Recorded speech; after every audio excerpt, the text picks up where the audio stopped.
Assalamualaikum dulur salam burbaraya salam dunya tepang di sareng tata dan demi haja anu baris ngaduikeun dongeng Sunda judulna Eulis Titi bagian ke-11 karya S. Sukandar mangga baraya wilujeng ngabandungan.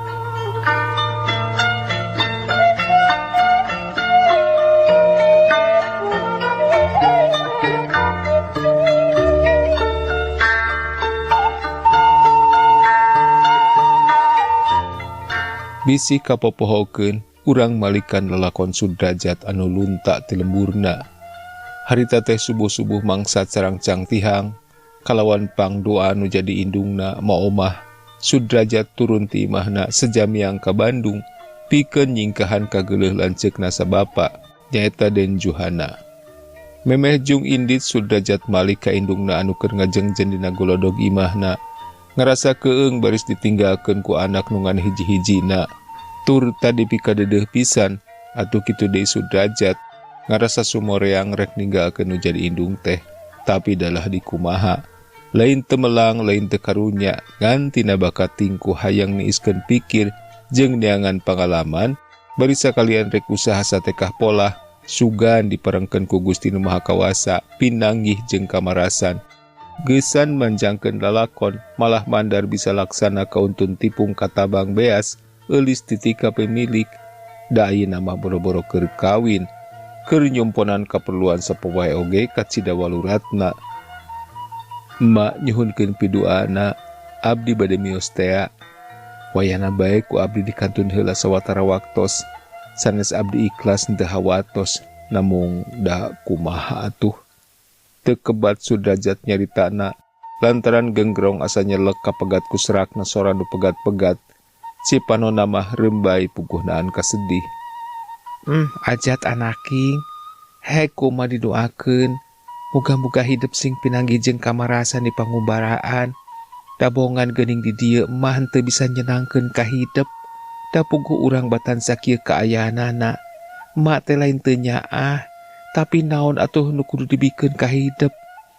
Nuhun Gusti Pangeran abdi, mugi pun anak disalametkeun tina pancabaya, sareng mugi dipasihan kakiatan batina, cager bager taya kuciwana. Haeg atuh Ajat bisi kaburu beurang, ngan emak mame HP sing bisa titip diri sang-sang badan di pangumbaraan. Lamun digawe sing bisa mihapekeun diri, lamun boga duit sing gemi kana rezeki. Ulah jamburaweul tepuku, teangan rezeki anu halal. Maomah neger-neger hatena, tapi najan kitu sora anu peurang ngageuri nandakeun kahariwangna kanu jadi anak. Selongkrong Sudrajat ngasongkeun leungeunna, gap kana leungeun indungna anu geus ranggah. Bari sasalaman teh teu leh murubut cipanon anak indung pada berat rek papisah. Mak mangga atuh abdi bade miyos tea. Cek Sudrajat bari malik. Hek kasep didoakeun ku emah sing salamet, sing geura mulang deui ka dieu jeung omat anaking kudu daek nyuratan. Cek ma omah bari panon neuteub dedeh ka Sudrajat anu geus ngalengkahkeun sukuna. Bismillahirrahmanirrahim. Pokna bareng jeung lengkah munggaran Sudrajat ngucapkeun bismillah. Sadungtung masih kene katembong mah, boh maomah, boh Sudrajat, teu weleh ngalieukan, sarta sanggeusna Sudrajat mengkol, kakara maomah asup deui ka jero imahna, lengkahna leuleus lungse sirikna teu ngarampeol, ari ras kuno jadi anak rek ngumbara ka jauhna.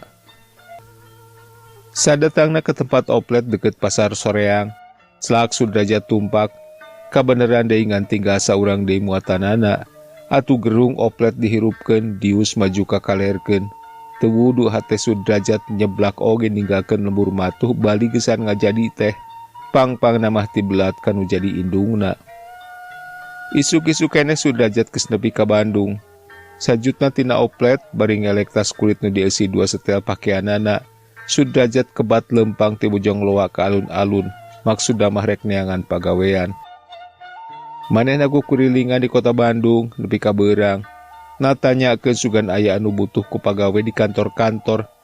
Tapi saban asup ka kantor-kantor jawatan, lapur taya nu butuh ku pagawe anyar. Rata-rata nama dina pantona make tanda tidak ada lowongan.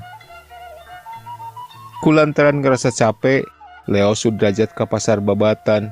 Susuganan aya nu butuhan ku kula kuli, tapi oge luput. Malah kapan didinya teh tukang kuli ngalideg anu geus biasa, anu anyar mah hese neangan pakulian. Wan Cilohor karasa beuteung Sudrajat menta eusi. Untung manehna makelulun pamahanan ti indungna. Bus ka warung sangu di sisi jalan anu nangtang pikeun jelema lapar. Nempo sangu ngebul, angeun gebul keneh kareknya tina kompor paragi ngahaneutkeun. Beuteung Sudrajat disada, cacing di jero beuteungna ngaruliat nyiwitan pejit hayang geura diparaban. Bus leungeun katuhu Sudrajat diasupkeun kana saku calanana, ngarampa duitna bekal ti lemburna. Sanggeus sidik aya keneh, gek Sudrajat diuk dina bangku panjang yang hareupan meja anu pinuh ku kadaharan. Hiji mojang ngamanggakeun ka Sudrajat bari maledogeun pandangan matana, sabot kitu juljol deui lalaki duaan, sarta gek dari yuk rada anggang tina tempat diukna Sudrajat. "Bade tuang?" Cek mojang tukang warung sangu nanya ka Sudrajat bari imut ngagelenyu.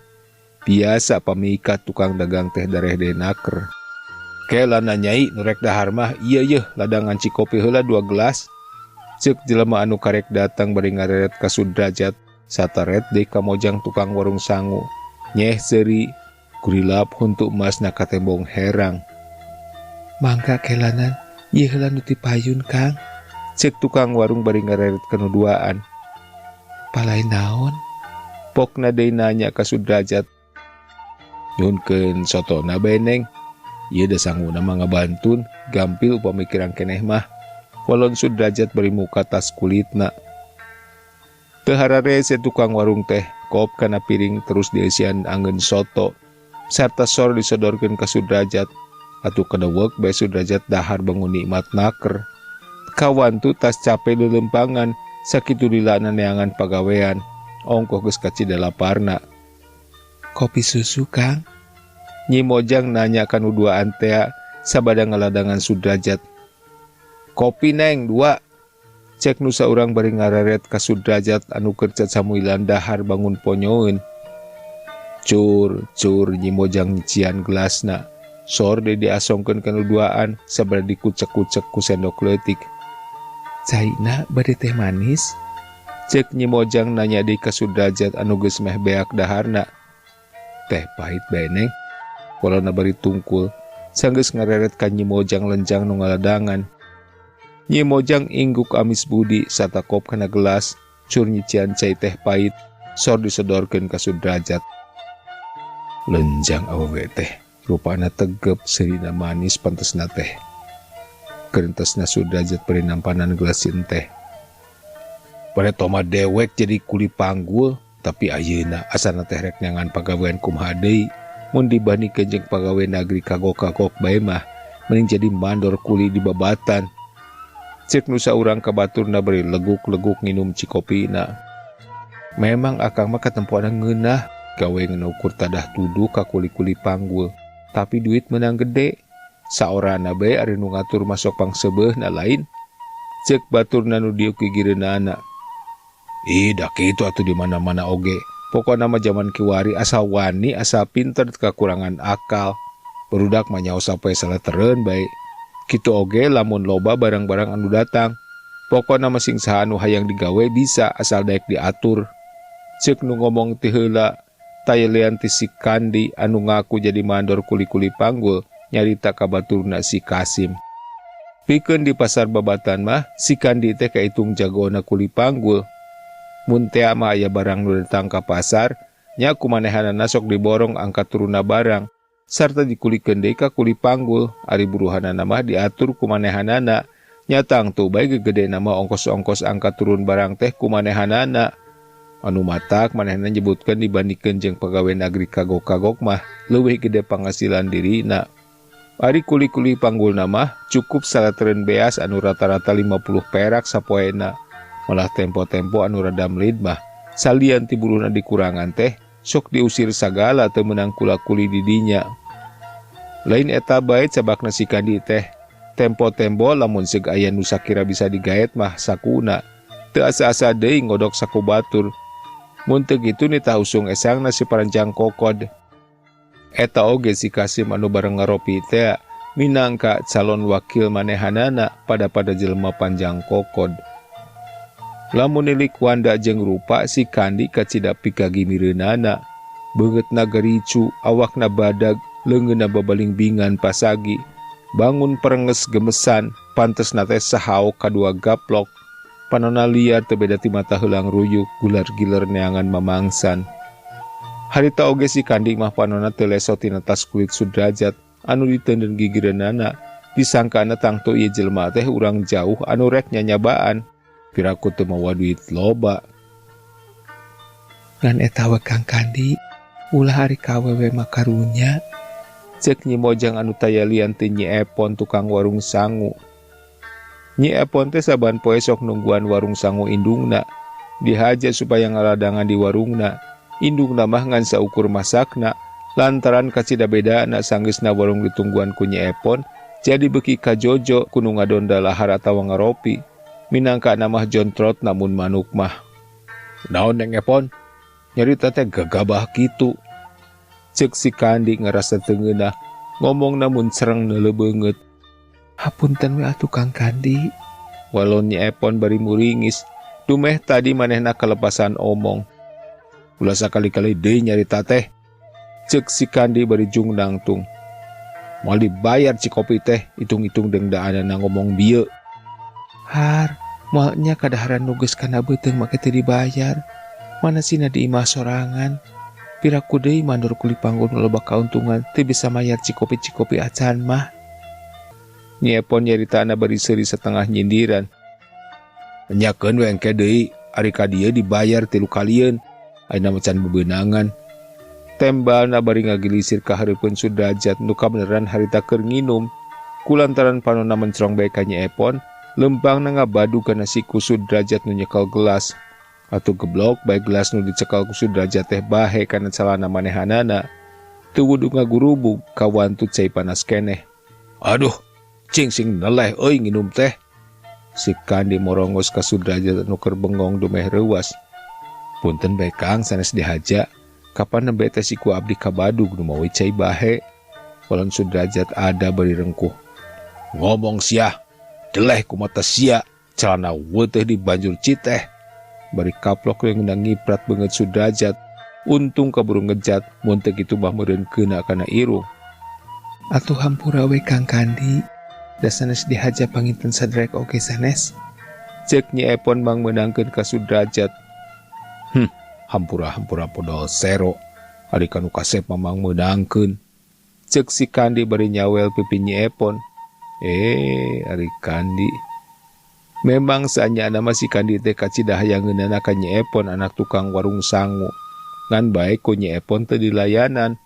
Anu matak lamun kabeneran manehna datang ka dinya, nu diomongkeunana sok kauntungan bae, ambeh disangka jadi jelema loba duit jeung wanian. Teu uyahan teuing, make cual cawel kana pipi batur, lain caweleunana di dieu mah. Nyi Epon kuraweud hasem. Na caweleun saha kitu geulis?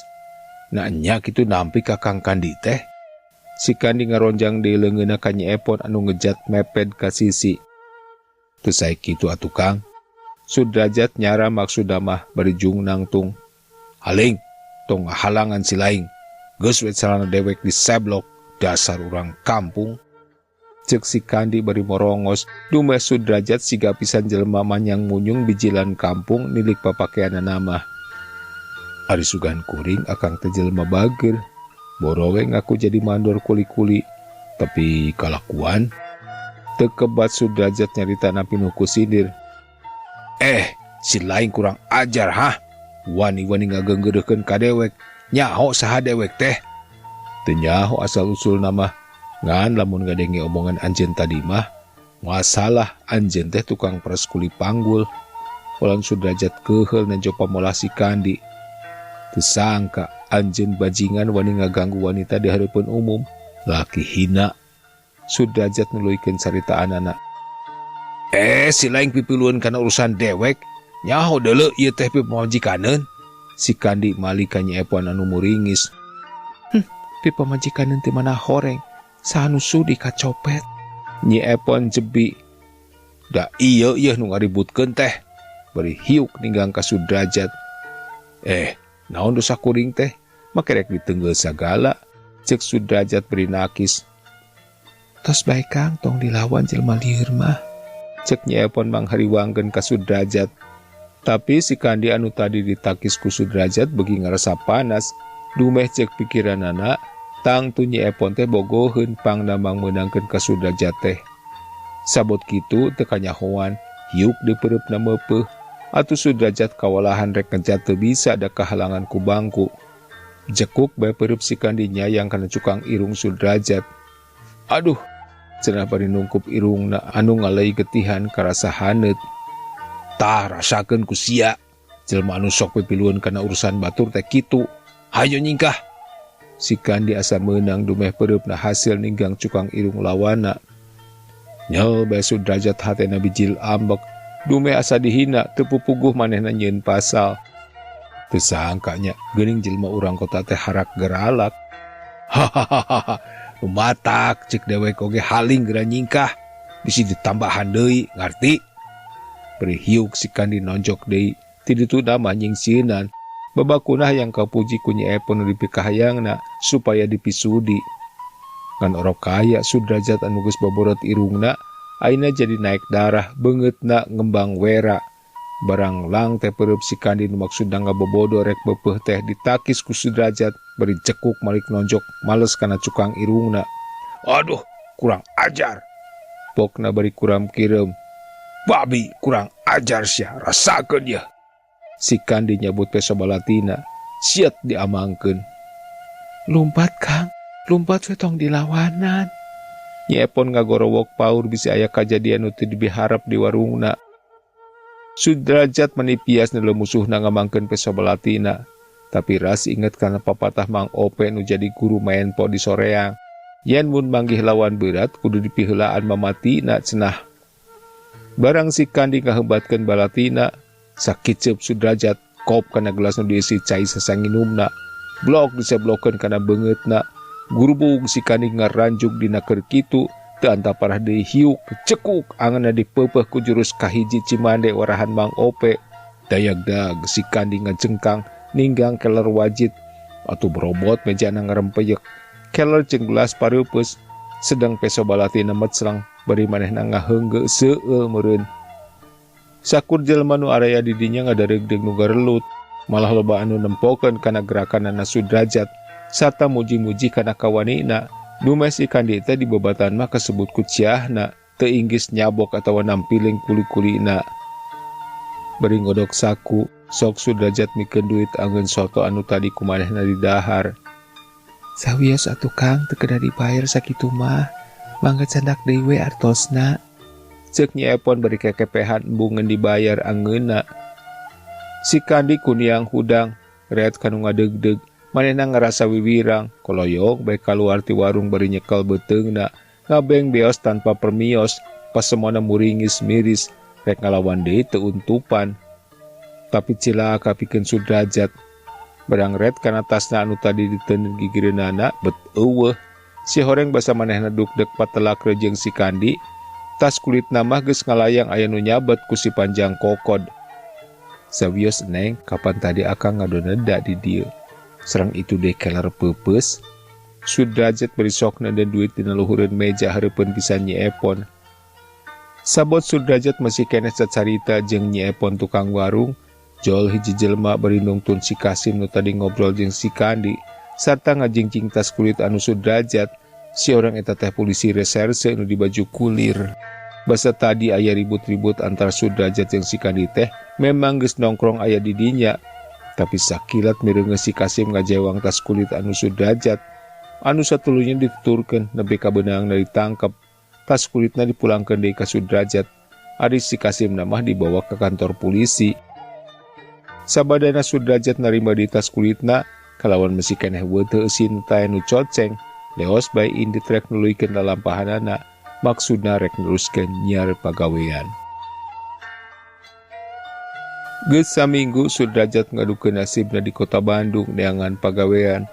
Tapi lapur saban kantor taya nu ngabutuhkeun ku pagawe anyar, malah cenah pagawe heubul oge loba anu dikaluarkeun lantaran kurang pagaweanana. Komo deui di pausahaan mah dumeh loba anu pailit, teu aneh lamun para pagaweana burudul dikaluarkeun teh. Duit bekal nati lembur anu angkanan tadi mah pikeun bekal neangan pagawean geus mimiti ngurangan, cacakan kan saukur dipake dahar bungkul oge, komo lamun seuk dipake roroyalan. Dina hiji mangsa Sudrajat karek kaluar ti hiji kantor tas ngalamar pagawean, tapi cenah anu diperlukeun teh sarjana, sedang manehanana ngan saukur tamat SMP partikelir atuh luput deui bae teu katarima. Sabot hulang-hulang mikiran kumahanya pilakueun, kurunjung aya jelema beregegeh naker, umurna saluhureun bari surak seuri, pokna manehna nanya ka Sudrajat, "Ngadamel Yi, sapertos anu dipilarian?"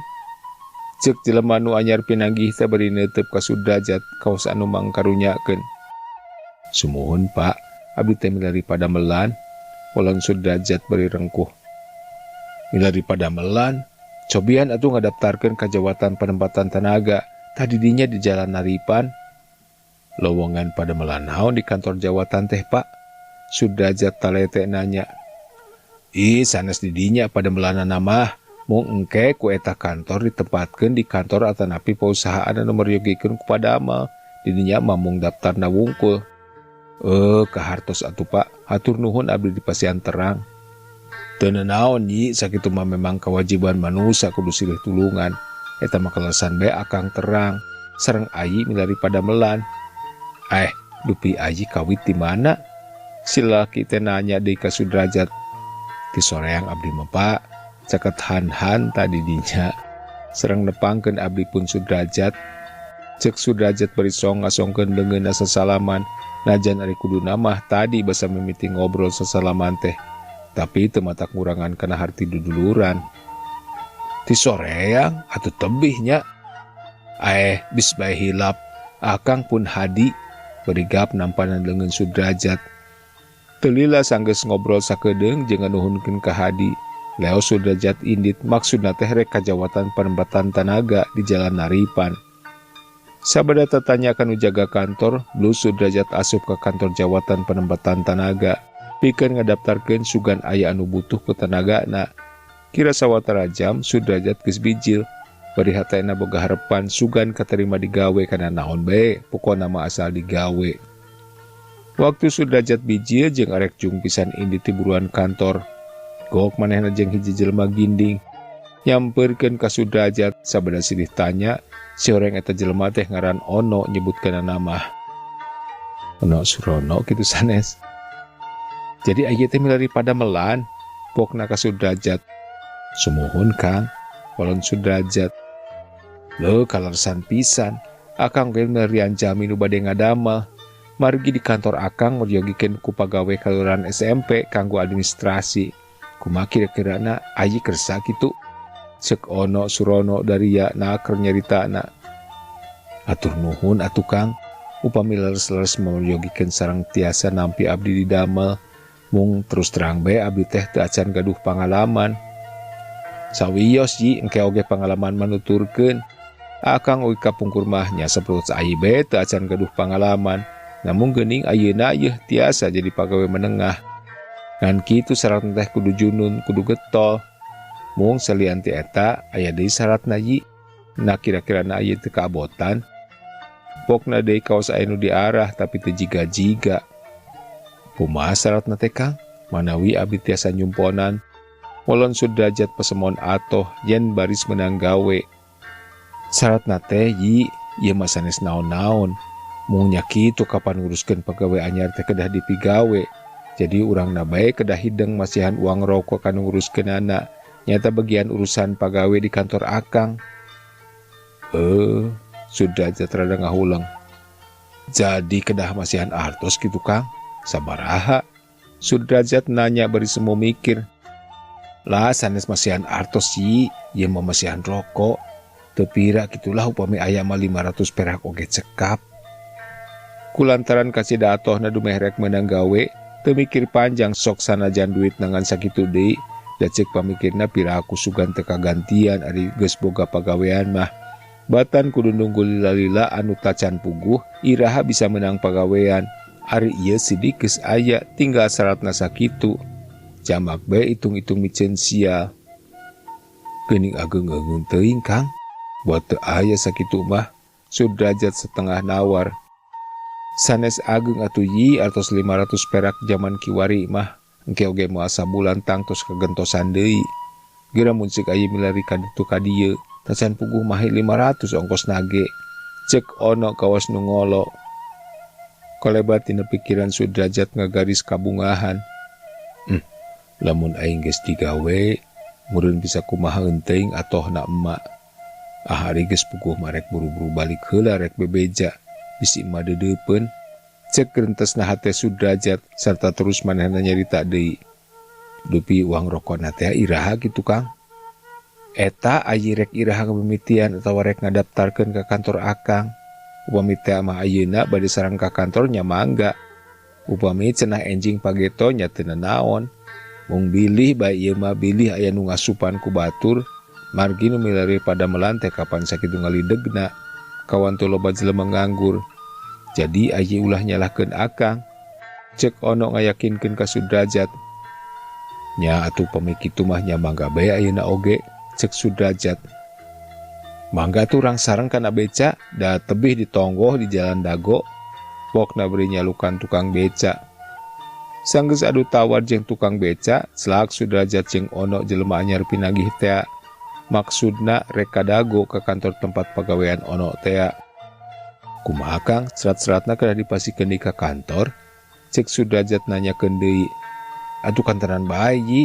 Saputos ijazah sareng keterangan penduduk polon ono. Mung ayeuna artos heula bae ambeh maranehannana nguruskeunana bener. Engke bae Kang artosna teh. Sudrajat nanya deui. Ayeuna we kadieukeun dibawa ku akang ambeh rikip. Antosan we nan sakedap. Akang rek bebeja heula yen ayi ngantosan di luar engke dipanggil. Kitu. Bangga atuh ya Kang, candak kalalesan pisan mung sakieu-kieuna. Molon Sudrajat beri ngodok saku, serta sok dibikeun duit 500 teka ono. Beca terus maju ka jalan Dago nu tumpakna mah ngeunah-ngeunah bae teu cara nu ngaboseh, degar-deger kesang badag kesang lembut, barijil tina sabulu-bulu. Kawan tu jalan nanjak jeung jauh.